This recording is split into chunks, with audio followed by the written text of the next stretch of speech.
पहले बात करते हैं देहरादून की, जहां युवाओं से संवाद के दौरान मुख्यमंत्री पुष्कर सिंह धामी ने रोजगार और भर्ती परीक्षाओं को लेकर सरकार की प्राथमिकताएं सामने रखी। मुख्यमंत्री ने कहा कि युवा देश को आगे ले जाने वाली शक्ति है और उनके विचारों और अपेक्षाओं को शासन की नीतियों और कार्यों में शामिल किया जा रहा है। मुख्यमंत्री ने कहा कि आज का युवा जागरूक और समझदार है। वो इंटरनेट समेत विभिन्न माध्यमों से पूरी तरह से जुड़ा हुआ है। ऐसे में युवाओं के विचारों और अपेक्षाओं को समझना और उन्हें शासन व्यवस्था में स्थान देना आवश्यक है। भर्ती परीक्षाओं को लेकर मुख्यमंत्री ने कहा कि सरकार जल्द ही भर्ती परीक्षाओं का पूरा कैलेंडर जारी करेगी। इसके अनुसार निर्धारित समय पर भर्तियां कराई जाएंगी। उन्होंने कहा कि युवाओं को रोजगार से जोड़ना उनके लिए प्राथमिक संकल्प रहा है।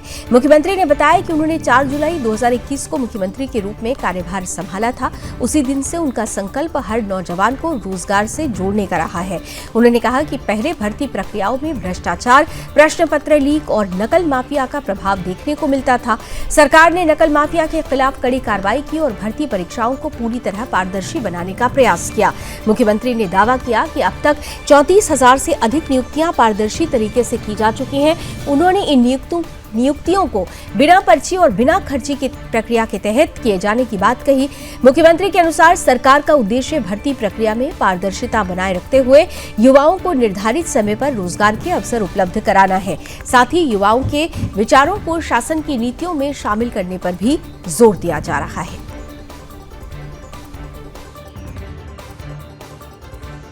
युवा भारत को आगे ले जाने वाले युवा हैं और इसीलिए मैंने इनको कहा कि ये इंडियन जनरेशन है और उनके लिए हमें जितनी भी व्यवस्थाएं करनी है, जिस प्रकार की भी नीतियां लानी है और उनके जो विचार हैं उन विचारों को भी कहीं ना कहीं हमको अपने शासन की नीतियों में, कामों में उसको भी समाहित करना है, क्योंकि वो बहुत जागरूक है, बहुत समझदार हैं, पूरी दुनिया से अवेयर हैं, जुड़े हुए हैं इंटरनेट के माध्यम से, अन्य माध्यमों से। तो कैलेंडर पूरी तरह से हमने कहा है कि जो कैलेंडर है हमारा पूरा जारी होगा।